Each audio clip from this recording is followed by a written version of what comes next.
The year is 1944. Across the vast Pacific, the tide of World War II is turning. After years of brutal island-to-island fighting, the United States is pushing steadily closer to Japan. The next step in the campaign will become one of the most decisive operations of the entire war. The battle for the Mariana Islands, Saipan, Tinian, and Guam. Small dots on the map, but essential keys to ending the war. To understand why the United States launched one of the largest amphibious invasions in the Pacific, we must understand the strategic value of these islands. The Marianas were more than territory. They were airfields waiting to happen, captured and fortified by Japan since 1914. The islands sat thousands of miles closer to Tokyo than any U.S. base. By 1944, America had developed a new weapon, the B-29 Superfortress, a bomber capable of striking Japan, if only they had a place close enough to launch. The Marianas offered exactly that. Whoever controlled these islands would control the skies over Japan. For the U.S., the Marianas meant the beginning of the end. For Japan, losing them meant the war itself slipping away. At dawn on June 15, 1944, the U.S. Navy unleashed one of the most powerful bombardments in history. Battleships thundered, cruisers blanketed the beaches with fire, and aircraft roared overhead.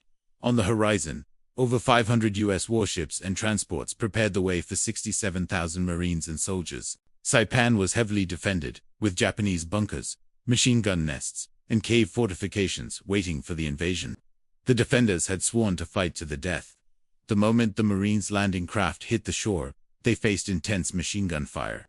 The beaches became chaos, men sprinting for cover, tanks bogging down, medics crawling through surf and sand while bullets cut the air around them. The foothold the Marines carved out was only a few hundred yards deep, but they held under unimaginable fire. For weeks, the battle raged. U.S. forces fought through sugarcane fields, jagged cliffs, and fortified ridges.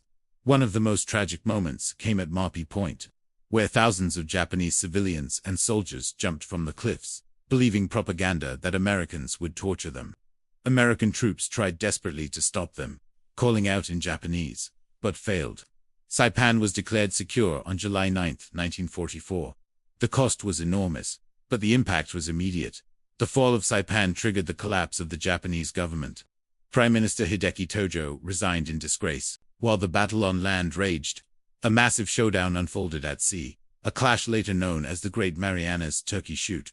Japan launched its last major carrier attack to destroy the U.S. fleet, but American pilots flying from superior carriers with better radar and better training shot down over 300 Japanese aircraft in a single day. Japan's naval air force was shattered. Their carriers limped away, useless without planes. From that moment forward, the skies over the Pacific belonged to the United States. Just 3 miles south of Saipan lay Tinian, a smaller island but one of the most vital objectives in the war. Tinian had flat terrain, perfect for building the largest airbase in the world, a launch point for future bombing raids on Japan. On July 24, 1944, Marines stormed the island. Japanese resistance was fierce, but they were outnumbered and outgunned. Within 9 days, Tinian fell. Almost immediately, U.S. engineers began transforming the island. Massive runways, fuel depots, and repair facilities rose from the ground. By late 1944, Tinian became home to the 509th Composite Group, the unit responsible for the atomic bomb missions. The Enola Gay and Boxcar would both take off from Tinian. The Marianas were no longer just a battleground. They were becoming the launch pad for the end of the war. Meanwhile, Guam, the largest island in the chain, had been a U.S. territory since 1898, until Japan seized it days after Pearl Harbor. For nearly 3 years, the people of Guam lived under harsh occupation. Families were separated, forced labor was common, and fear became a daily reality. But in July 1944, the U.S. returned. On July 21st, Marines and Army units stormed the beaches at Asan and Agate. The fighting was brutal. Guam's dense jungles created deadly ambush points. Japanese defenders used caves and ridges to extend the battle. Civilians emerged from hiding places, malnourished and terrified, but relieved to see American troops return. After weeks of fierce combat, Guam was liberated on August 10, 1944. For the people of Guam, it was not just a military victory, it was the return of home. By the end of the summer, the Marianas campaign was complete. Saipan, Tinian, and Guam were firmly in American hands. and the consequences would reshape the remainder of the Pacific War. The United States now had air bases close enough to send B-29 bombers directly over Tokyo and Japan's industrial cities. Japan's government fell into crisis. Military leaders who once promised victory began to recognize the inevitability of defeat. And the U.S. gained a springboard for the final phase of the war: the Philippines, Iwo Jima, Okinawa, and ultimately the endgame. The Marianas also began the road to the atomic bomb missions. The runways on Tinian became the most important in the world, under heavy secrecy. Guarded day and night, preparing for a weapon never before used in human history. Yet beyond strategy and weapons, the Marianas campaign was filled with human stories. Marines fighting through heat and exhaustion. Chamorro civilians surviving years of occupation. Japanese soldiers fighting with no hope of return. American medics risking everything to pull wounded men to safety under fire. These stories remind us that war is never just about maps or victories. It is about people, sacrifice, and survival. Today, the Northern Mariana Islands stand peacefully as a U.S. Commonwealth. But their role in history remains unforgettable. Beaches once filled with fire and smoke are now quiet shores. The great runways on Tinian sit silent, but they remain symbols of a turning point in world history. Memorials in Saipan and Guam honor American and Japanese lives lost, as well as the civilians caught in the tragedy of war. The battle for the Marianas was not just another military campaign. It was a decisive moment that shaped the end of World War II, transformed the Pacific, and set the stage for the world we live in today. When the guns finally fell silent across Saipan, Tinian, and Guam in 1944, a new chapter began in the island's history, not marked by battles, but by a challenging transition into American military rule. The war was far from over, but for the people of the Marianas, life had already changed dramatically. The Japanese Empire, which had governed the islands for decades, had collapsed almost overnight. In its place came thousands of American soldiers, engineers, and administrators who now bore the responsibility of stabilizing a region devastated by one of the fiercest campaigns in the Pacific. The first days after liberation were difficult and chaotic. Entire villages had been destroyed. Roads were torn apart by bomb craters. Water sources were contaminated by debris, fuel, and fallen structures. Many families were displaced, living in makeshift shelters or caves where they had sought safety during the fighting. American military personnel found themselves responsible not only for rebuilding, but also for feeding, housing, and protecting civilian populations who had endured years of occupation, fear, and scarcity. Under the new U.S. naval administration, the islands were placed under strict military governance. Every aspect of life, movement, trade, food distribution, medical care, and education was regulated by American authorities. The immediate priority was humanitarian relief. Shiploads of supplies arrived: rice, canned goods, medicines, clothing, blankets, and tools. Military doctors opened temporary clinics to treat malnutrition, infections, and untreated injuries. For many island residents, it was the first time in years that they received stable food supplies or medical attention. Yet, even as American forces worked to stabilize daily life, the scars of war were everywhere. Entire fields, once used for farming, were littered with unexploded shells or wrecked military equipment. Forests had been burned down by bombardment. Homes were gone, replaced by smoking ruins. Families searched for missing relatives, sometimes discovering heartbreaking news in the process. For many, recovery was not only physical, but emotional. Despite the pain, life slowly began to gain structure again. The U.S. Navy organized civilian camps, where families were housed in orderly rows of tents and wooden barracks. These camps became temporary towns, complete with supply stations, community kitchens, and designated areas for washing and gathering water. Children, who had grown up during years of occupation and conflict, finally began to experience stability. For the first time, some children saw American-style classrooms, simple open-air structures with chalkboards and benches, where Navy personnel or volunteer teachers taught basic English, arithmetic, and reading. English began spreading through the islands, not through force, but through necessity. Notices, instructions, and ration cards were printed in English, and learning the language became a step toward navigating the new reality. At the same time, American officials began to encourage cultural activities that had been restricted or controlled under Japanese rule. Traditional dances, weaving, storytelling, and festivals gradually resurfaced, blending community pride with a sense of relief. But life under military rule was far from easy. Movement was restricted. Curfews were enforced. Civilians were not allowed to travel freely between islands. The U.S. military viewed the Marianas as a crucial strategic zone, essential for air operations against Japan. Large areas of Saipan, Tinian, and Guam were designated as military-only zones, meaning families who once farmed or fished there no longer had access to their traditional lands. In some cases, entire villages had to be relocated to make space for airfields, barracks, or supply depots. Nowhere was this transformation more dramatic than on Tinian. The island, once home to sugar plantations and small settlements, became one of the busiest military installations in the world. Massive runways stretched from shore to shore. Bombers, trucks, fuel tanks, and ammunition depots filled the landscape. Civilians were relocated to smaller areas, living close together in conditions that were sometimes cramped. Although the U.S. provided food and supplies, the adjustment was profound. Their familiar homeland was now a powerful war machine. On Guam, the transition was different, but equally complex. Guam had been a U.S. territory before the war, and many Chamorros welcomed the Americans as liberators returning home. But the years of Japanese occupation had taken a deep toll. Some families had lost loved ones to imprisonment or execution. Communities had been uprooted. The joy of liberation began to shift into the challenge of rebuilding.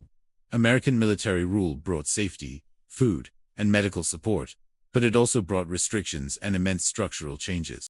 Guam became a major military hub, with bases expanding rapidly over previously inhabited areas. Villages were moved, and local leaders had to negotiate constantly with military governors to ensure that civilians' basic needs were met. While many Chamorros admired and trusted the Americans, they also longed for self-governance, land rights, and recognition of their sacrifices during the occupation. Across the Marianas, the military administration began major reconstruction projects. Roads were rebuilt using bulldozers and engineering units. Airfields, schools, and clinics were constructed at a speed impossible before the war. For many island residents, these projects became new sources of income. Civilians worked alongside Americans as carpenters, drivers, laborers, interpreters, and clerks. These jobs introduced new wages, new technologies, and new skills that would shape the island's economies in the years ahead. With American presence came new cultural influences, foods, music, movies, and styles that had never been seen before. Coca-Cola, canned milk, Spam, and chocolate bars became popular overnight. Radios broadcast American music and wartime updates. Movie projectors brought black and white films to open-air gatherings, drawing crowds who were curious about this new world entering their lives. Although life remained under strict rule, these small experiences brought comfort and a sense of connection to a larger global culture. Yet beneath the surface, many challenges remained unresolved. Most civilians wanted stability and long-term security, but they lived with uncertainty. Would the United States remain after the war? Would the military eventually give civilians more control? Would they regain their land? Would they become American citizens? No one had clear answers in those early years. The war was still raging, and every decision was shaped by military priorities. The construction of massive airfields on Tinian and Saipan served the immediate goal, launching B-29 bombing missions over Japan. Guam became a central supply and command center. The island's futures were tied to a war effort far larger than themselves.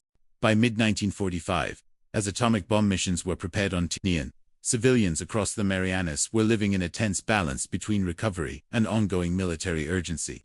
Then, in August 1945, Japan surrendered. The war was over.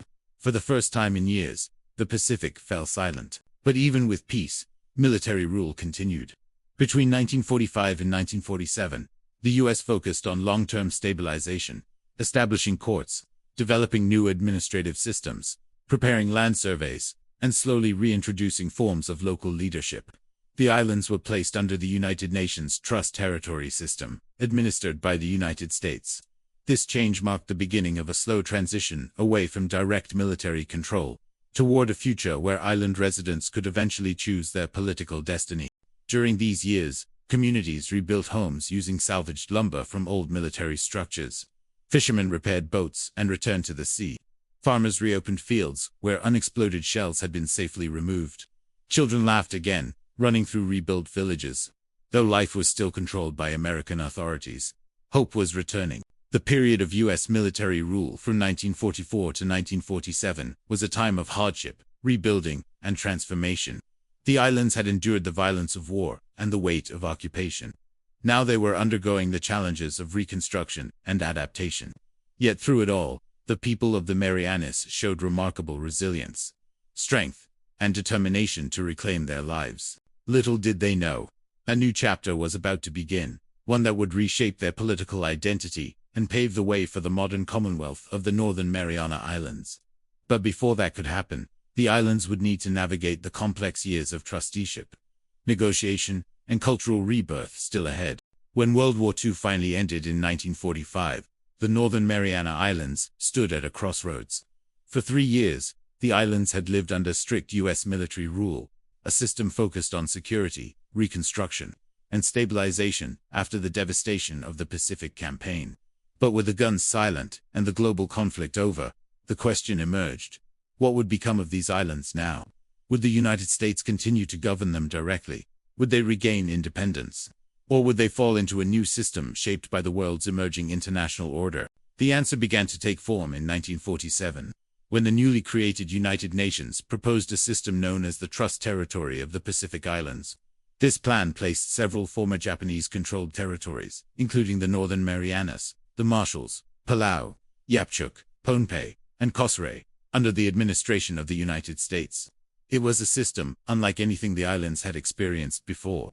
For the first time, the fate of the Northern Marianas would be connected to a global vision of self-determination, decolonization, and gradual political development. But to understand how this transition unfolded, we must look back at what the islands had endured. The population was still recovering from the violence of war. Entire villages had been wiped from the map. Families struggled to rebuild homes from rubble, often using leftover crates, metal sheets, and salvaged lumber. Farmlands had to be cleared of unexploded bombs. Fishing boats needed repair. Life was improving, but it remained fragile. And as the U.S. military began reducing its presence, many island residents wondered what this withdrawal meant for their future. The American government, too, faced difficult decisions. The Pacific Islands had proven strategically essential during the war, serving as bases for B-29 operations and major supply routes. The United States wanted to ensure that these territories would not fall into hostile hands again. At the same time, the global political environment was changing. The world had entered the early stages of the Cold War, and international pressure was growing for former colonial powers to move toward systems that respected local rights and political development. Simply maintaining direct military rule indefinitely was not an option. Thus, the UN trusteeship agreement came at a perfect moment. Under this arrangement, the United States would administer the Northern Marianas on behalf of the United Nations, but with a clear obligation: help guide the islands toward self-government, respect human rights, improve education and healthcare, and promote economic development. It was a promise that the islands would not be held forever as wartime possessions, but would instead move slowly toward a political status chosen by the people themselves. When the trusteeship officially began in July 1947, daily life in the Northern Marianas started to change in subtle but meaningful ways. One of the first shifts was administrative. Civilian officials, not military officers, were appointed to oversee government functions. The U.S. Navy gradually handed responsibilities to the U.S. Department of the Interior, which would supervise civil administration, economic programs, and community development. This meant that for the first time since the war, island residents dealt with administrators whose goals extended beyond wartime needs. New schools were constructed to replace temporary wartime classrooms. These schools taught not only English, math, and reading, but also introduced island children to history, science, and civics. Educators believed that if the islands were to move toward self-government, the people needed access to broader knowledge and new ways of thinking. Attendance grew rapidly as families embraced education as a path to opportunity. Healthcare also expanded. Clinics were opened, staffed with doctors and nurses assigned through U.S. federal agencies or volunteer organizations. Vaccination programs began. Diseases that had once spread unchecked, tuberculosis, malaria, skin infections, were addressed with modern medicine.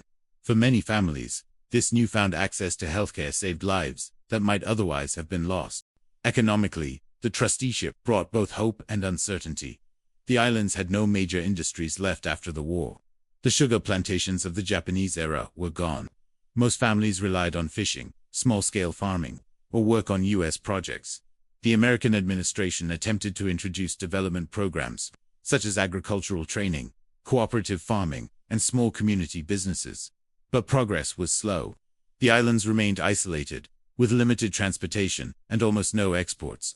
For many residents, economic life under the trusteeship was a mixture of patience, hard work, and cautious optimism. Socially, the new system encouraged the return of local leadership. Village councils re-emerged. Elders and respected community members were invited to meet with American administrators to discuss concerns, land issues, and local needs. This was a major change from the military years, when decisions were issued top-down. Now, although the Americans still held the final authority, consultation began to replace command. For the first time since the pre-war era, islanders had a voice, even if small, in shaping their communities. But challenges remained. One of the most emotional issues was land. During both Japanese and American military occupations, large areas had been seized for bases, airfields, and fortifications. Many families wanted these lands returned. But the U.S. military still considered some areas strategically important. Negotiations often moved slowly. Villagers sometimes lived in crowded settlements, waiting for permission to return to ancestral lands now fenced off behind military zones. This struggle over land became a symbol of the island's deeper longing, the desire for self-determination. While the trusteeship promised eventual autonomy, many residents worried that they were caught between great powers, their voices easily overshadowed by global politics. Some wondered whether they would ever truly control their own destiny. Despite these concerns, the trusteeship did bring a sense of stability. Compared to the trauma of war and the uncertainty of immediate post-war years, life under the UN system felt more predictable. Families rebuilt homes with stronger materials. Wells and water systems were improved. Roads connecting villages were repaired. Festivals and cultural ceremonies revived, blending Chamorro and Carolinian traditions with the new influences introduced by American culture. Children grew up in a world shaped by a unique mix of identities, Pacific heritage, wartime memories, and American education.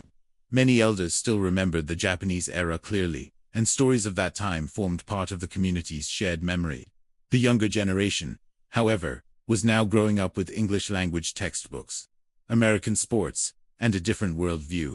The trusteeship years laid the foundation for a cultural transformation that would continue in the decades ahead. Another profound change brought by the trusteeship was the introduction of political expectations. Under the UN system, the United States had to provide regular reports to the international community, explaining the progress in the islands. This meant that the administration was accountable, not just to Washington, but to a global audience. Island residents took note of this, recognizing that they now had the right to be heard on an international stage, even if indirectly. Local leaders began to raise questions that would grow louder in later decades. What political future did the Northern Mariana Islands truly want? Independence, Commonwealth, free association, integration with the United States. What rights should island residents have as the trusteeship continued? The seeds of future political movements were planted during these early years, as people learned the value of self-governance, participation, and negotiation. By the end of the 1940s, life in the Northern Marianas had stabilized. Homes had been rebuilt. Schools and clinics were functioning. Villages were lively again. People no longer lived in fear of war. Although economic difficulties remained and political questions were unresolved, a sense of dignity and hope was returning to everyday life. The transition to UN trusteeship in 1947 marked more than a change in administrative structure. It marked the beginning of a journey toward identity, toward self-government, and toward a future that the people of the Northern Mariana Islands would eventually shape for themselves. The years ahead would bring negotiations, debates, and challenges, but also opportunities for transformation and nation-building. The foundation had been laid. The islands were no longer defined solely by war or occupation. They were becoming communities with a future the people themselves would one day choose. As the Northern Mariana Islands entered the 1950s, they stepped into a new era, marked not by conflict or immediate survival, but by gradual recovery and rebuilding. The war had left deep scars across the islands, both physical and emotional. Entire communities had been uprooted, and families were still piecing their lives back together. Yet, with the arrival of the new decade came a sense of possibility. Under the UN trusteeship and American administration, The people of the Marianas began to imagine a future beyond military occupation and wartime trauma, a future shaped by stability, development, and the slow rebuilding of society. In the early 1950s, life in the Northern Marianas remained simple and challenging. Many families lived in modest wooden houses, some built with salvaged lumber and leftover wartime materials. Farming, which had once been a cornerstone of Japanese-era life, was still struggling to recover. Bomb craters, unexploded ordnance, and depleted soils limited agriculture. Yet families worked tirelessly to replant taro patches, coconut groves, and small vegetable gardens. Fishing, too, became an essential source of food and livelihood, with men repairing boats and returning to familiar reefs that had been quiet for years during wartime. The American administration, recognizing the island's fragile situation, began investing in essential services. Clinics expanded their operations, bringing basic healthcare into remote villages. Simple vaccines, antibiotics, and sanitation programs dramatically reduced illness and childhood mortality. Mothers who had once feared losing children to treatable infections now found comfort in the accessibility of modern medicine.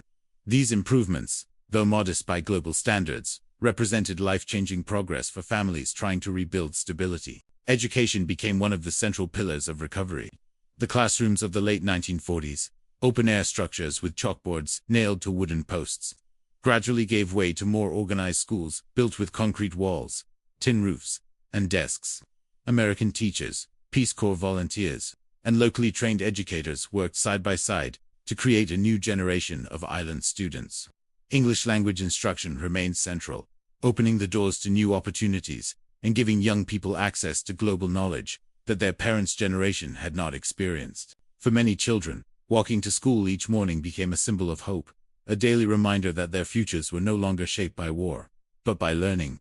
The American-style education system introduced new ideas, science labs, music classes, school sports, and civic lessons that taught students about democracy, rights, and self-government. These lessons planted seeds that would influence the island's political debates decades later. Economically, however, the 1950s were a time of struggle. Without major industries or export goods, the islands relied heavily on financial support from the United States. Most families lived modestly, trading labor for wages from U.S. Navy projects, construction programs, or agricultural cooperatives. Still, a quiet transformation was taking place. Villages developed small stores selling canned goods, fabrics, tools, and household items imported through American supply routes. For the first time, people experienced a consumer economy, small but growing. Culturally, the post-war decades became a period of revival. With the end of military restrictions, traditional dances, songs, weaving, and celebrations returned. Elders passed down oral histories, recounting life before the Japanese period, the hardships of war, and the importance of preserving identity. Community events, from fiestas to canoe blessings, began to flourish again, strengthening the bonds between families and villages. The revival of tradition did not reject modernity. Instead, the two blended into a unique cultural identity. A generation emerged that was comfortable with American movies and Pacific customs, learning English while cherishing Chamorro and Carolinian heritage. The islands were also undergoing demographic shifts. The population, which had sharply declined during the war, slowly rebounded. Families expanded as conditions stabilized, and some people moved between islands from Tinian to Saipan, or from outer islands, seeking opportunities. New housing areas grew around schools, clinics, and administrative centers, creating more structured communities. Roads improved, linking villages that had once been connected only by footpaths. These small changes helped people feel less isolated and more connected to the larger region. The 1950s also saw the rise of local leadership. Village councils gained more authority, and American administrators began consulting residents on community issues. While the U.S. still held ultimate control, these early forms of participation encouraged islanders to voice their concerns, especially on matters like land rights, economic assistance, and education reforms. Young educated islanders began emerging as future leaders, who would one day guide their communities through the political transformations ahead. Yet challenges persisted. The islands remained economically dependent on U.S. support. Infrastructure was limited, and not all villages enjoyed equal access to services. Many families struggled to find stable employment beyond seasonal or government-funded work. The U.S. administration attempted agriculture experiments, growing pineapples, tapioca, and vegetables, but none scaled into major industries. The island's small population and remote location made economic growth difficult.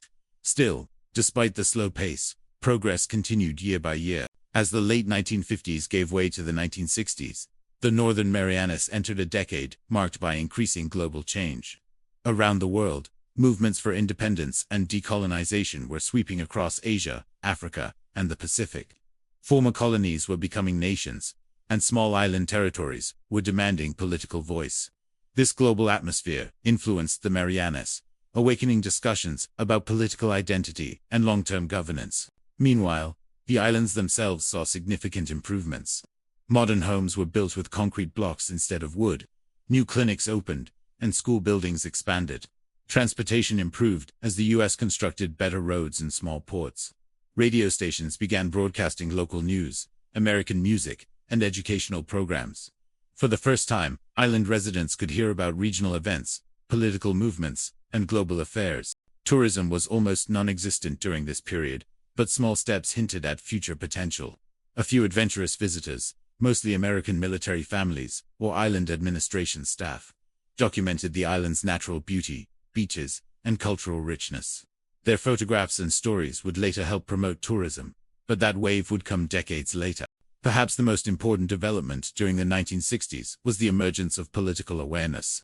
As more islanders received education, traveled, or engaged with American officials, questions grew louder. What would happen when the trusteeship ended? Would the islands join Guam? Would they choose independence? Would they integrate with the United States? Or would they seek a unique political status? Different islands within the trust territory had different opinions. Some favored independence, while others preferred closer ties with the United States. The Northern Marianas began distinguishing their interests from other Micronesian groups, setting the stage for future debates that would ultimately lead to their own political path. Through the 1960s, life continued to improve in small but meaningful steps. Families earned stable incomes from government jobs. Young people began traveling to Guam or Hawaii for higher education.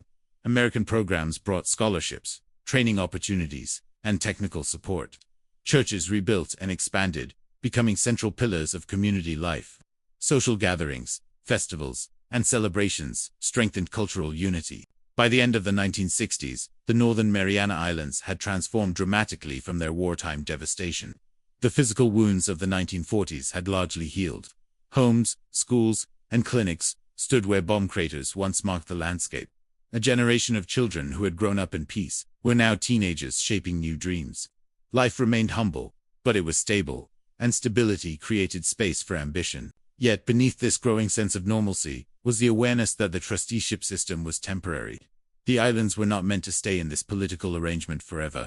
The people knew that a choice was coming, a decision that would shape their future for generations. The social and economic recovery of the 1950s and 1960s set the foundation for that choice.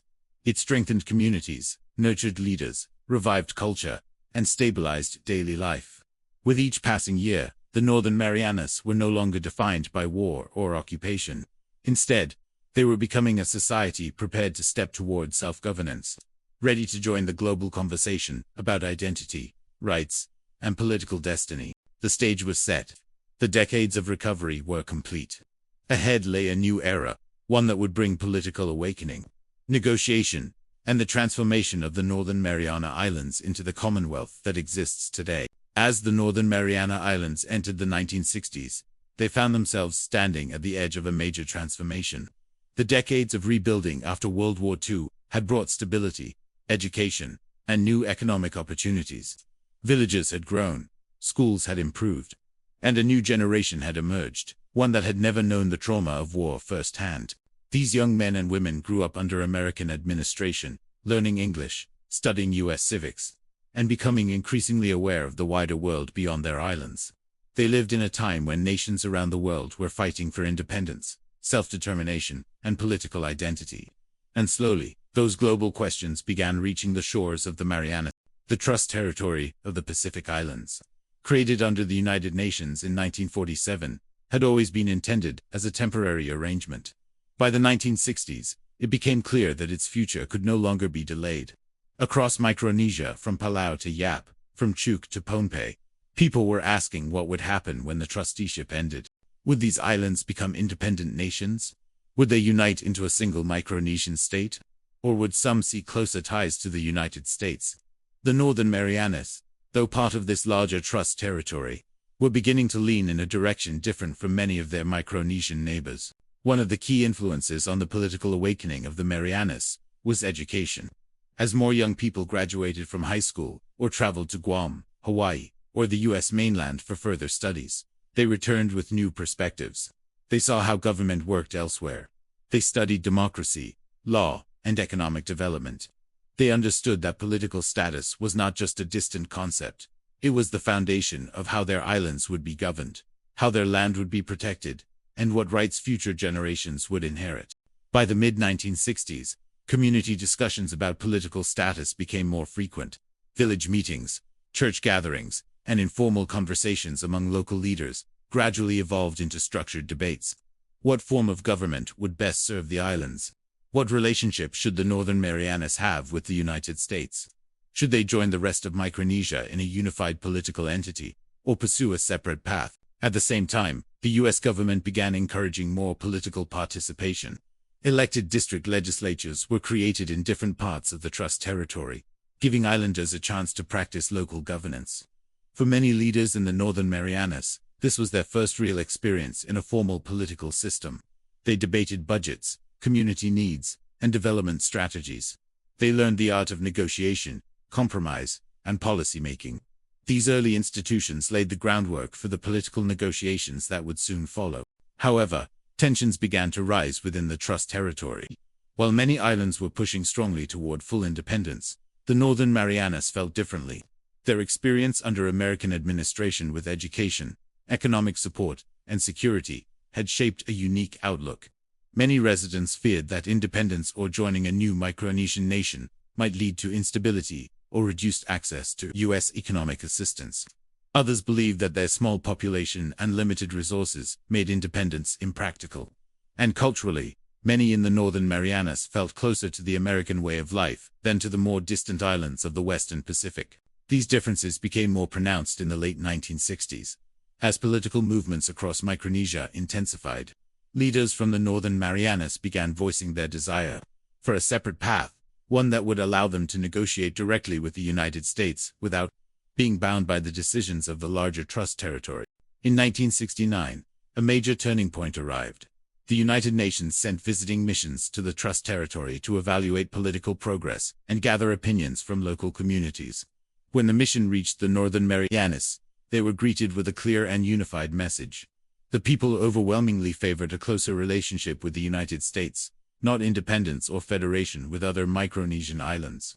Public meetings echoed with statements of gratitude for American support, concerns about economic vulnerability, and hopes for long-term stability. The UN mission's findings put the Northern Marianas on a new course. The United States, recognizing this strong preference, opened the door to direct political status negotiations. For the first time, the islands had the opportunity to discuss their future with the world's most powerful nation, and to shape their destiny through diplomacy rather than war or colonial rule. As the 1970s began, the growing political energy across the Northern Marianas became impossible to ignore. Local leaders, educators, business owners, and community elders gathered to form committees and working groups dedicated to exploring political options. They studied different models: U.S. territory status, free association, statehood, Commonwealth, or even remaining in trusteeship longer. They debated passionately about citizenship, land rights, government structure, and economic development. Among these leaders were influential figures who would later become key architects of the Commonwealth. Individuals who combined deep cultural knowledge with modern political understanding. They traveled to Washington, D.C. to meet with federal officials, presented proposals, and pushed tirelessly for a political status that would safeguard their people's future. Their efforts reflected a strong belief that the Northern Marianas should not simply accept a political fate decided elsewhere. They must negotiate it themselves. Meanwhile, everyday life continued. Schools expanded, roads improved, and access to healthcare grew more reliable. The 1970s brought more American aid, new development projects, and better communication with the outside world. These improvements reinforced the idea that a closer political relationship with the United States could bring long-term benefits. Families dreamed of U.S. citizenship, access to federal programs, and economic stability. Young people imagined futures not limited by geography, but empowered by legal rights and opportunities. Still, the path forward was not without challenges. Some feared that too much American influence might threaten traditional culture or weaken local governance. Others worried about land, the most sacred inheritance of Chamorro and Carolinian families. Land had already been a contentious issue under military rule, and many insisted that any political agreement with the United States must guarantee strong protections for local land ownership. These concerns led to vigorous discussions, reflecting the community's deep desire to balance cultural identity with political progress. Throughout the early 1970s, the Northern Marianas continued to diverge politically from the rest of Micronesia. While many Trust Territory Islands pushed for a unified independent nation, the future Federated States of Micronesia, the Northern Marianas, reaffirmed their preference for union with the United States. By 1972, the divide became clear. The Northern Marianas would pursue negotiations for a unique political status, separate from their Micronesian neighbors. This decision set into motion a historic process. In 1972, official political status talks began between representatives of the Northern Marianas and the United States government.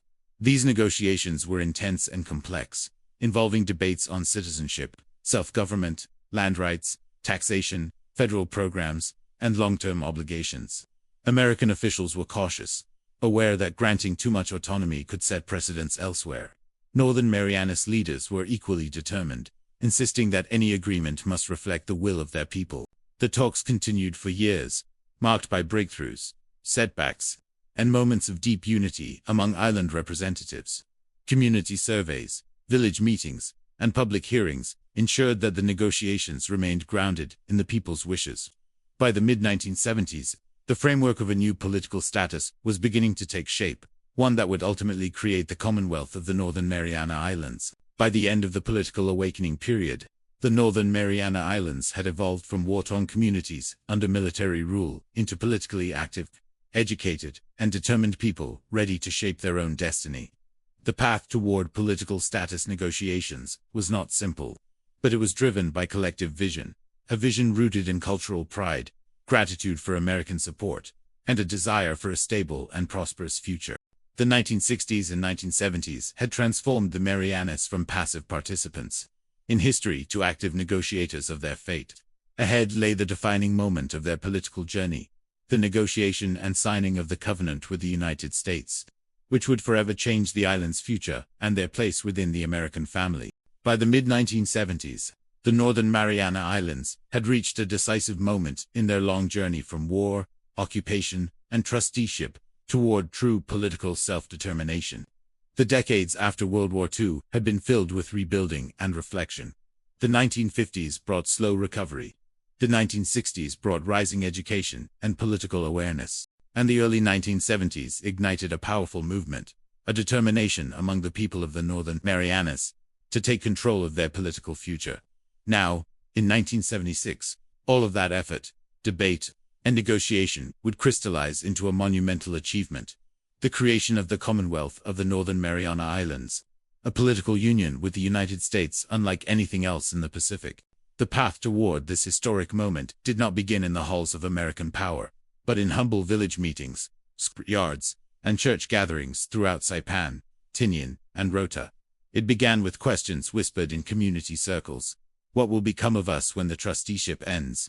How do we secure our land, our culture, our identity? What future do we want for our children? Over years of negotiation and discussion, these questions transformed into a shared vision. The people of the Northern Marianas had watched global events unfold. They saw colonies gaining independence. They watched neighboring Micronesian islands pursue their own political arrangements, some choosing independence, others moving toward free association with the United States. The Northern Marianas, however, felt a different pull.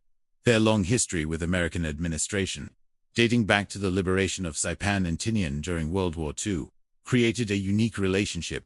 Generations had grown up speaking English, attending American-style schools, and relying on U.S. support for healthcare, security, education, and infrastructure. As a result, The island's leaders believed that closer ties with the United States offered the most stable, prosperous path forward. They envisioned a political structure that preserved their cultural rights, protected their land, ensured economic support, and guaranteed U.S. citizenship, while still allowing them to govern their internal affairs. This vision became the foundation for negotiations that would reshape the island's destiny. Formal discussions between Northern Marianas representatives and the U.S. government began in the early 1970s. These were not simple conversations. They involved legal experts, diplomats, community leaders, educators, and village representatives. Each issue required careful thought. How would citizenship work? What powers would the local government have? How would land be protected for the indigenous people? What role would the United States play in defense, law enforcement, and economic development?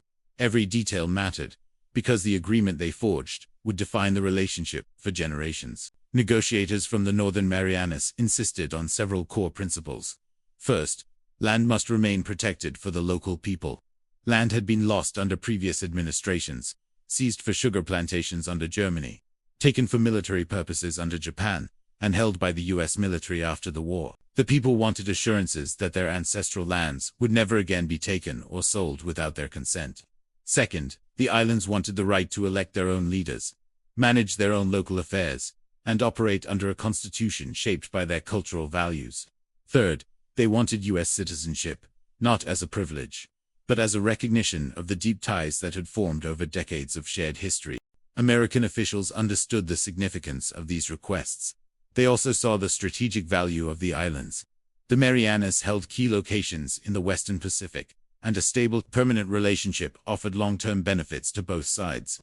After months of discussions, revisions, and compromise, the framework for a political union began to take shape.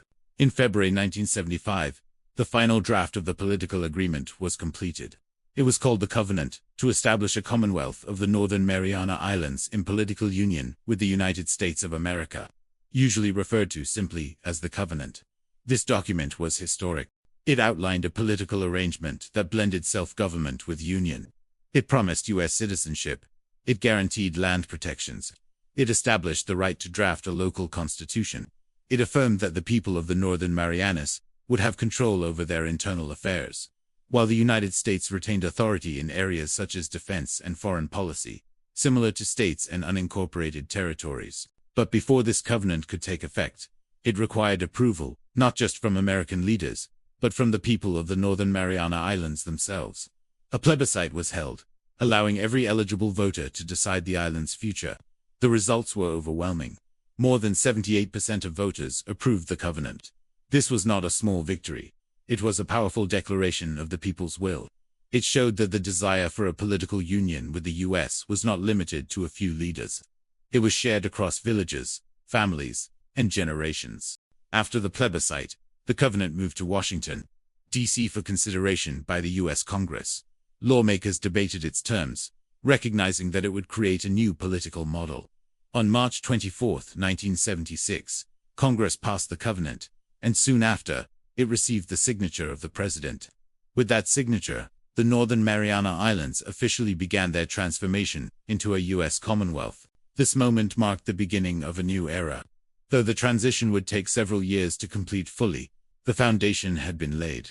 The islands now had the authority to draft their own constitution, which they did in 1977. A local government structure emerged, complete with an elected governor, legislature, and judicial system. U.S. citizenship was granted. Federal programs and economic assistance flowed into the islands, supporting schools, hospitals, infrastructure projects, and community development. For many families, receiving U.S. citizenship was a deeply emotional moment. It meant security. It meant access to opportunities. It meant belonging. It meant that future generations would grow up not under trusteeship or colonial rule, but as part of a democratic system where their voices mattered. Yet citizenship did not replace identity. The covenant ensured the protection of Chamorro and Carolinian land rights, cultural traditions, and language. The people of the Marianas would embrace American citizenship without abandoning who they were. As the new Commonwealth government took shape, optimism filled the islands. Roads were paved, utilities expanded, and new public institutions were established. Schools improved. Scholarships opened the door for young islanders to study in Guam, Hawaii, and the U.S. mainland. Private investment slowly increased. Tourism began to emerge as a growing industry, bringing jobs and visitors from around the world.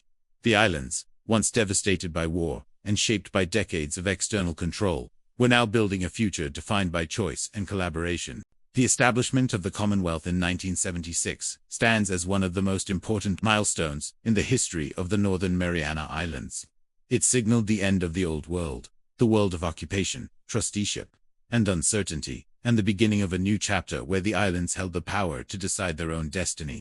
It showed the strength of a people who had survived war, displacement, and political transitions, yet remained united in their desire for stability, rights, and opportunity. In becoming a U.S. Commonwealth, the Northern Mariana Islands stepped confidently into the modern era. They joined the American family, not as a state or an ordinary territory, but as a community with a unique identity, protected rights, and a political structure born from negotiation, trust, and mutual respect.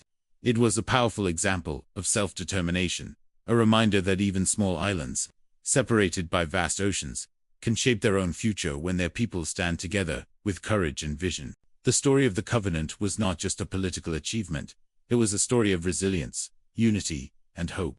It was the moment when the Marianas transformed from a region marked by the shadows of conflict into a Commonwealth, ready to build a brighter tomorrow. When the Commonwealth of the Northern Mariana Islands officially took shape in the late 1970s, the islands stepped into an era filled with anticipation and promise. The Covenant had granted U.S. citizenship, protected land rights, and established local self-government. But with this new political identity came a pressing question: how would the islands build a sustainable economy? The decades that followed, the 1980s and 1990s, would bring some of the most dramatic economic change the Northern Marianas had ever seen. These years transformed quiet villages into booming towns, introduced new industries, and reshaped the social landscape in ways both uplifting and challenging. When the 1980s began, the Northern Marianas was still a developing territory, with limited infrastructure, modest local revenue, and a small population. But the islands had key advantages: a strategic location in the Western Pacific, the protection of U.S. laws and citizenship, and the flexibility granted under the Covenant to create their own local economic policies. These advantages would soon attract investors, entrepreneurs, and industries seeking opportunities in the growing Asian Pacific market. The government began focusing on two main pillars of economic growth: tourism and the garment industry. Tourism was the first pillar to rise. The island's natural beauty, crystal beaches, warm climate, and dramatic landscapes had long been admired by the few who visited. But in the 1980s, the Northern Marianas began developing a modern tourism sector. Saipan led the transformation. Hotels and resorts appeared along the coastlines of Garapan and Micro Beach. Tour operators offered diving, snorkeling, and sightseeing tours. Restaurants, shops, and entertainment venues opened, creating new jobs and energizing local communities. The government invested heavily in roads, utilities, airports, and public facilities. The international airport expanded to accommodate large jets arriving from Japan, Korea, and later Taiwan and China. Charter flights brought tourists by the thousands, eager to experience a tropical getaway close to home, yet offering the American-style hospitality and safety they trusted. Tourism quickly became the heartbeat of the islands, bringing revenue, employment, and visibility on a regional scale. As the tourism boom progressed, another industry emerged, one that would define the economy of the Northern Marianas throughout the 1990s: the garment industry. Because the Commonwealth had control over its own immigration and minimum wage policies, the islands became an attractive location for clothing manufacturers seeking a way to label their products made in the USA, while employing lower-cost labor.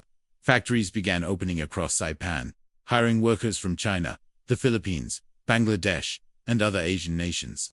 Soon, the Northern Marianas became one of the largest exporters of apparel in the entire United States market. At its peak, the garment industry employed over 15,000 foreign workers, far more than the local population. Entire neighborhoods grew around factory districts.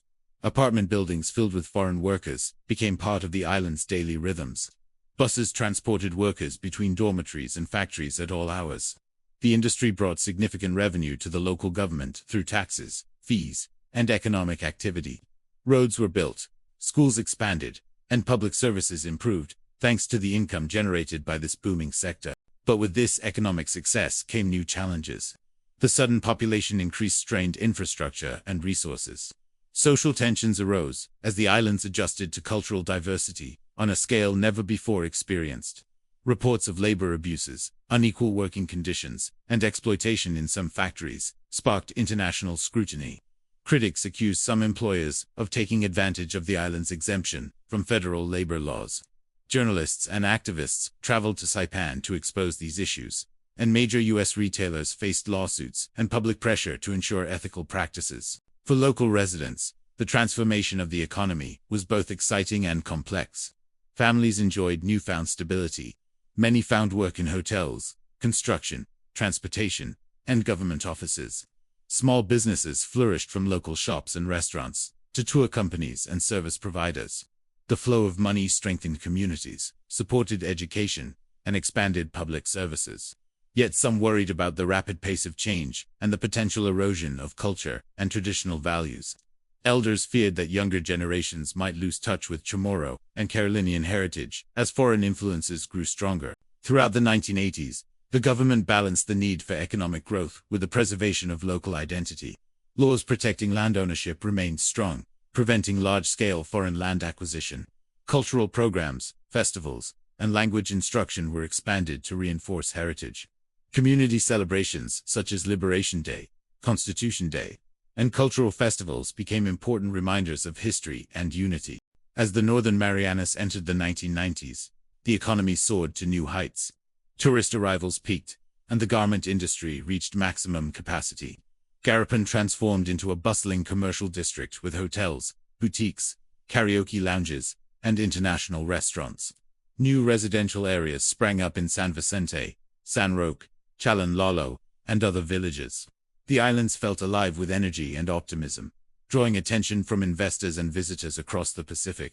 Government revenue surged, enabling investments in education, healthcare, and public infrastructure. New schools were built, hospitals were upgraded, and roads were widened. Scholarships sent island students to universities across the United States. Families who had once lived in simple houses now built concrete homes with air conditioning, cars in the driveway, and modern appliances. It was a period of prosperity that reshaped daily life. Yet even as the economy grew, underlying vulnerabilities emerged. The garment industry relied heavily on global markets, and competition from lower-cost countries threatened its stability. International pressure mounted to enforce U.S.-level labor standards in the Commonwealth, which could undermine the industry's competitive advantage. Meanwhile, tourism remained sensitive to regional events. Economic downturns in Japan, the largest source of visitors, could quickly reduce tourist arrivals. Natural disasters, such as typhoons, also posed risks. Despite these uncertainties, the people of the Northern Marianas continued to embrace opportunity. The 1990s became known as the island's economic golden era, where progress felt tangible and the future seemed bright. It was a time when islanders traveled abroad more frequently, built businesses, sent their children to college, and enjoyed the comforts of modern life that previous generations could only imagine. When the decade came to a close, the Northern Marianas stood as a unique example of rapid development in the Pacific.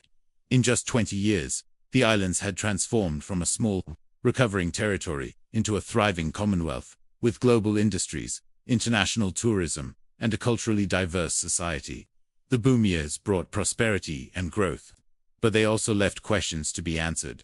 How could the islands sustain this progress? How could they balance economic expansion with cultural preservation? And what would happen if global conditions changed? These questions would shape the challenges of the next century. The rapid economic rise of the 1980s and 1990s was a remarkable chapter, one that lifted the islands to unprecedented heights, while also revealing the fragility of economic dependence. The prosperity of this era would frame the struggles and transformations that awaited in the decades to come. But for a moment in history, in the shimmering beaches of Saipan's hotels, in the busy shifts of garment factories, in the laughter of families enjoying newfound stability, the Northern Mariana Islands stood at the peak of an economic wave that redefined their identity and future. By the late 1990s, the Northern Mariana Islands were experiencing the full force of the economic boom built on tourism and the garment industry. The islands were bustling, vibrant, and more globally connected than ever before. But beneath the surface of this prosperity, troubling challenges were growing. Political tensions, labor controversies, and complex debates over federal oversight began to reshape the social and economic landscape. The islands were entering a period where their rapid development brought not only success, but also scrutiny, conflict, and the need for reform. At the heart of the controversy was the garment industry, the powerhouse that had fueled much of the island's growth throughout the 1990s.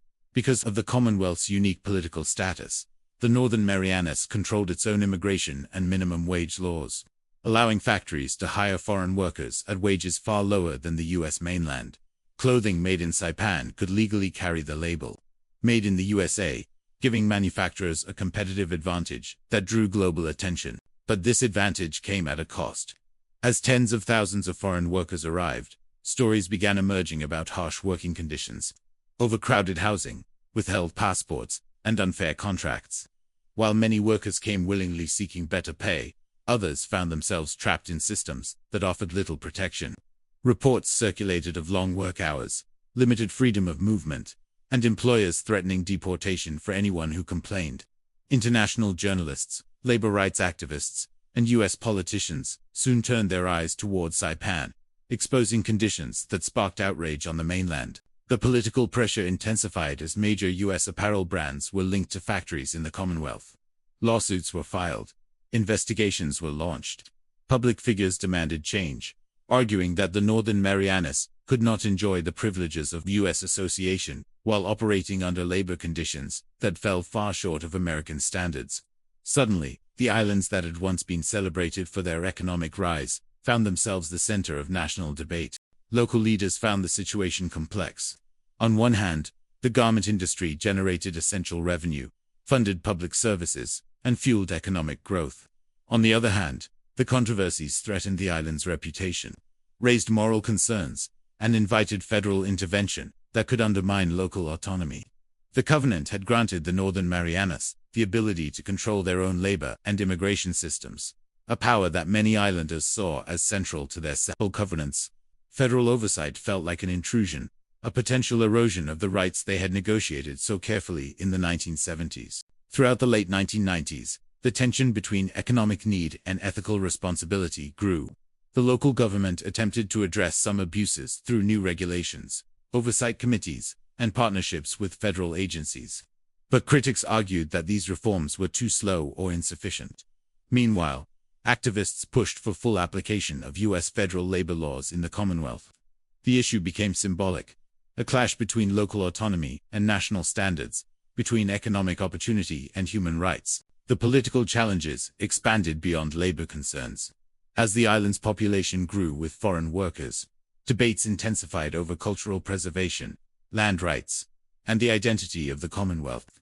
Some residents feared that the rapid influx of non-citizen laborers could dilute local culture or strain resources. Others saw diversity as an inevitable part of economic growth. These debates shaped elections, influenced legislation, and fueled ongoing discussions about the future of the islands. By the early 2000s, the global economy began shifting. The garment industry faced rising competition from China and other low-cost manufacturing centers. International trade agreements reduced the advantages once enjoyed by Saipan factories. As pressure increased, many factories closed or reduced operations. Thousands of workers left the islands. Entire neighborhoods that had once been vibrant hubs of activity grew quiet. Local businesses that depended on the garment workforce struggled or shut down. At the same time, U.S. lawmakers intensified efforts to bring federal labor and immigration standards to the Northern Marianas. After years of debate, hearings, and investigations, Congress passed legislation in 2008 that placed the island's immigration system under federal control. This marked a major shift, one that many islanders saw as the end of an era. The Northern Marianas had built its economic boom on the freedoms granted by the Covenant. Now, those freedoms were changing, reshaping the island's relationship with the United States once again. The early 2000s became a period of reflection and adjustment. The decline of the garment industry forced the Commonwealth to rethink its economy.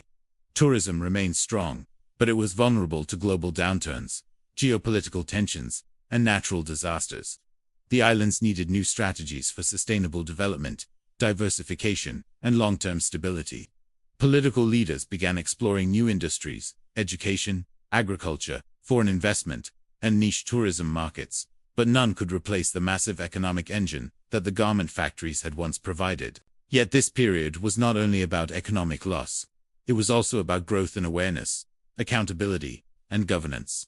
The controversies of the 1990s and early 2000s pushed the Northern Marianas to confront difficult truths and take steps toward more ethical labor practices.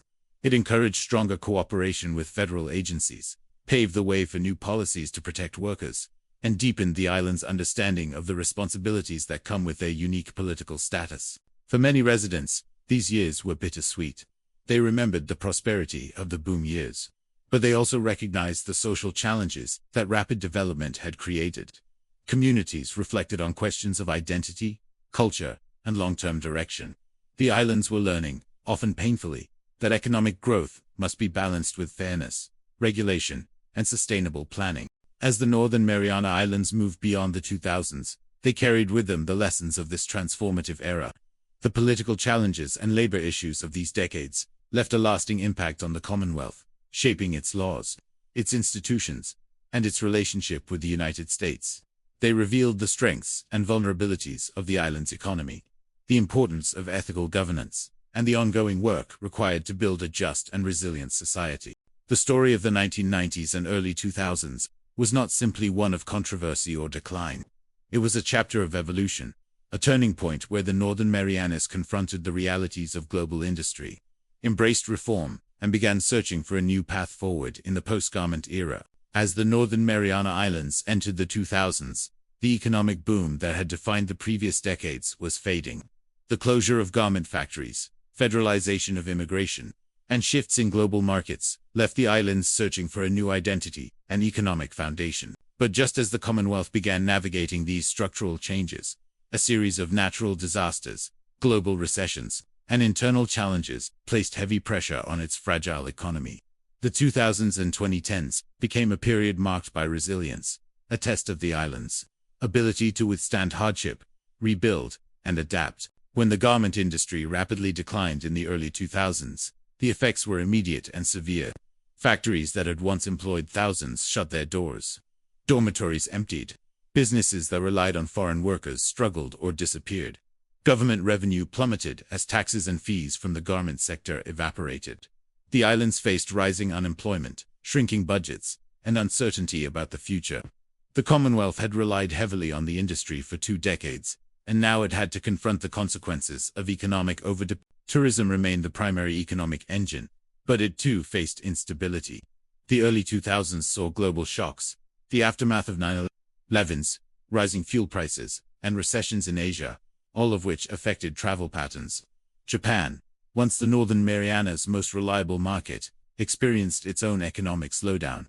Visitor arrivals declined, and hotels, restaurants, and tour companies felt the strain. The island's economy, once vibrant and expanding, began contracting.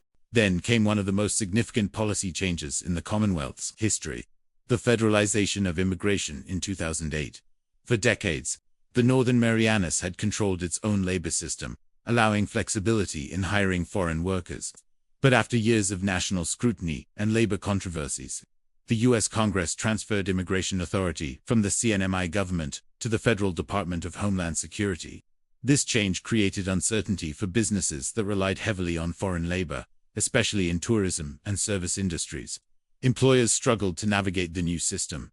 Visas were harder to obtain, and some companies reduced operations or closed entirely. Just as the islands were adjusting to economic and policy upheaval, nature delivered its own blows. Typhoons, always a part of life in the Pacific, seemed stronger and more devastating than before. One storm after another lashed the islands, damaging homes, infrastructure, power lines, and schools. Roads flooded. Coastal areas eroded. Government buildings required repairs. Families were forced into shelters as winds tore through villages and heavy rains triggered landslides. Each natural disaster delayed economic recovery. Resources had to be diverted to emergency response, debris removal, and rebuilding efforts. Insurance costs rose. Businesses that were barely surviving found it difficult to recover after repeated storms. The island's already fragile economy felt the weight of every blow. The global financial crisis of 2008-2009 delivered another setback. International travel declined sharply, affecting tourism across the Pacific. Airlines reduced flights, hotel occupancy fell, local businesses struggled to stay afloat, families tightened budgets, and government services faced cuts. It was a period where many island residents felt the cumulative impact of global forces that were far beyond their control. Yet despite these challenges, the Northern Mariana Islands showed remarkable resilience. Communities came together after every storm, helping neighbors rebuild and supporting families who lost homes or livelihoods. Government agencies worked with FEMA, the Red Cross, and other organizations to restore infrastructure and provide relief. Churches, nonprofits, and youth groups organized recovery drives, offering food, water, and shelter. These moments of unity revealed the strength of the island's spirit. During the 2010s, the Commonwealth began slowly regaining its footing. Tourism from Korea grew, eventually surpassing Japan as the island's top visitor source. New investments arrived, including large-scale casino and resort developments that brought construction jobs and revived economic activity. Saipan, in particular, saw the rise of hotels, commercial centers, and new infrastructure as investor confidence returned. However, these new developments brought mixed reactions. Some welcomed the economic boost, while others worried about overdevelopment, environmental impact, and dependency on large outside investors. The introduction of casino gaming sparked intense debate, seen by some as a lifeline for the economy, and by others as a threat to social well-being and cultural values. Yet in times of economic struggle, the casino industry provided jobs, tax revenue, and growth that helped keep the islands afloat. But nature had not finished testing the Northern Mariana Islands. In 2015, Super Typhoon Saudla struck Saipan with destructive force, one of the strongest storms to hit the islands in generations. Winds tore off roofs, shattered windows, and toppled power poles. Water systems failed. Families were displaced. The island plunged into darkness for weeks, and recovery took months. The disaster caused widespread economic damage, affecting businesses, tourism, and local government capacity. Just 3 years later, in 2018, Super Typhoon U2, one of the most powerful storms ever recorded in the region, struck the Northern Marianas with even greater intensity. U2 devastated homes, schools, and infrastructure across Saipan, and especially Tinian. Entire neighborhoods were flattened. Thousands were left homeless. Power and water systems were knocked out for extended periods. The storm caused immense emotional strain, but it also displayed the deep resilience of the community. Volunteers and local organizations worked tirelessly to help those in need, and aid arrived from across the United States and the Pacific. Despite the hardships, the 2000s and 2010s also sparked new conversations about sustainability, disaster preparedness, and economic diversification. Leaders recognized that the islands could not rely on a single industry or remain vulnerable to global market swings. Plans for renewable energy, environmental protection, and local agriculture gained traction. Investments in infrastructure, roads, and utilities built a stronger foundation for future growth.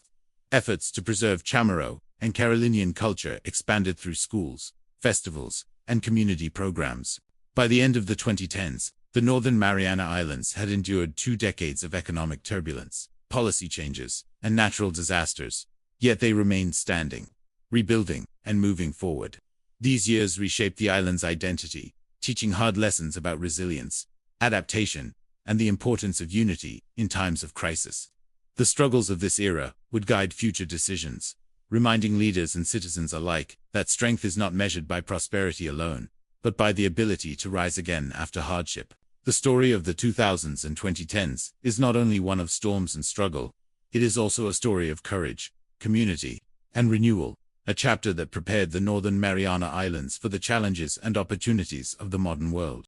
As the Northern Mariana Islands entered the 2010s, they stepped into a new era shaped by resilience, rebuilding, and the search for long-term stability. The decades before had brought dramatic shifts: the end of the garment industry, the federalization of immigration, natural disasters, and global economic pressures.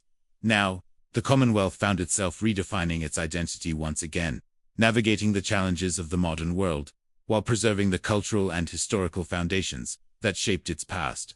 The early 2010s saw continued rebuilding from earlier storms and a renewed effort to stabilize the economy. Tourism became the cornerstone of this recovery. While Japan had long been the island's leading market, South Korea emerged as the new driving force. Direct flights, marketing campaigns, and growing interest in tropical destinations brought waves of visitors from Seoul and Busan. Hotel lobbies filled again. Tour buses rolled through Garapon, and Saipan's beaches buzzed with families, divers, and honeymooners. Tourism revitalized local businesses, supported restaurants and shops, and re-energized community events.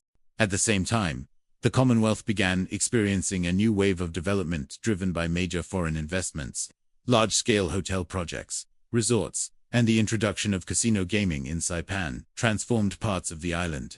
Construction cranes dotted the skyline, creating jobs and attracting workers from neighboring Pacific nations. These developments brought economic hope, yet sparked deep debate.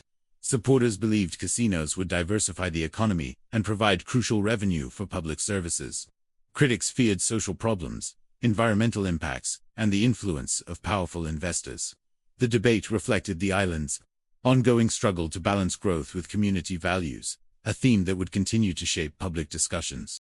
While tourism and investments surged, the islands faced another formidable challenge: the full impact of Super Typhoon Yutu. In 2018, one of the strongest storms in modern history, Yutu tore across Saipan and Tinian with catastrophic force. Roofs were ripped off homes, power poles snapped like kindling, and entire neighborhoods were flattened. Schools and hospitals were damaged, roads were clogged with debris, and thousands were displaced. The modern world collapsed into darkness as electricity, water, and communication networks fell silent. Yet, in that darkness, the spirit of the Northern Mariana Islands shone brightly. Families sheltered one another. Neighbors cooked meals over open fires and shared what little they had. Churches opened their doors as shelters. Government workers, volunteers, and youth groups distributed water, cleared debris, and comforted the vulnerable. Assistance arrived from Guam, Hawaii, the U.S. mainland, and international partners. The storm tested the island's strength, but it also revealed unity, compassion, and unwavering determination. Recovery from Yutu took months, for some, years, but it demonstrated the resilience that defines the people of the Marianas. By the late 2010s, new challenges emerged: the global rise of online travel, competition with other Pacific destinations, and fluctuations in international relations affected tourism. The geopolitical tensions between major nations occasionally influenced travel patterns. Still, the Northern Marianas adapted, expanding marketing efforts, improving tourist facilities, and modernizing airports.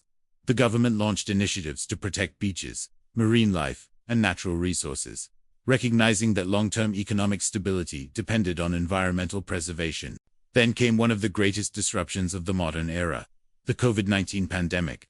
Like countless places around the world, the Northern Mariana Islands felt the impact deeply. Tourism collapsed almost overnight as international flights stopped. Hotels closed, small businesses struggled, and workers faced unprecedented uncertainty. For a territory reliant on tourism, the shutdown was severe. Yet once again, the islands responded with resilience. Strict public health measures, community cooperation, and early vaccination campaigns helped protect lives. Families supported each other, and local programs provided relief. As global travel slowly resumed, the islands prepared carefully for a safe reopening. The pandemic catalyzed new conversations about economic diversification. Leaders and community members discussed alternative industries, agriculture, fisheries, digital services, renewable energy, and sustainable tourism. The challenges of the modern era sparked innovation and encouraged younger generations to imagine new possibilities for the island's future. Culturally, the 2010s and beyond have been a time of revival and reflection. Chamorro and Carolinian traditions remain central to daily life. Dance groups, canoe building programs, festivals, and language initiatives strengthened cultural pride. Elders passed down stories of World War II, the days of trusteeship, and the journey toward Commonwealth status. Schools incorporated culture and history into curricula, and preservation groups worked to protect ancient sites, latte stones, and traditional knowledge. Modern Northern Mariana society reflects a unique blend of identity, Pacific heritage intertwined with American political structure, global economic ties, and multicultural communities shaped by generations of migration. Many young people now grow up bilingual or trilingual, connected to their heritage while navigating a world shaped by digital technology, travel, and global influences. They are the bridge between past and future. Politically, The islands continue to work closely with the United States while asserting their local autonomy. Federal policy changes, especially in immigration and labor, continue to shape the economy. Local leaders advocate in Washington for flexibility, funding, and respect for the covenant. Issues like climate change, rising sea levels, and energy costs demand ongoing collaboration. The relationship between the CNMI and the U.S. remains dynamic, sometimes challenging, often beneficial, and always deeply interconnected. Today, the Northern Mariana Islands stand at a crossroads of opportunity and responsibility. The hardships of the 2000s and 2010s have shown the importance of resilience, adaptability, and unity. The islands face global challenges, environmental threats, economic uncertainty, and geopolitical shifts, but they also possess extraordinary strengths, a rich cultural heritage, breathtaking natural beauty, strong community bonds, and a population shaped by perseverance. Modern life in the Northern Mariana Islands is a story of renewal. It is the story of a people who faced storms, economic upheaval, and global change, and emerged determined to build a brighter future. It is the story of a Commonwealth that continues evolving, carrying the lessons of its past while forging its place in the modern world. As the islands move forward into the decades ahead, they do so with the knowledge that their history is not merely a record of challenges, but a testament to resilience, identity, and hope. The Northern Mariana Islands, once shaped by war and trusteeship, now stand proudly as a unique, vibrant Commonwealth, ready for whatever the future holds.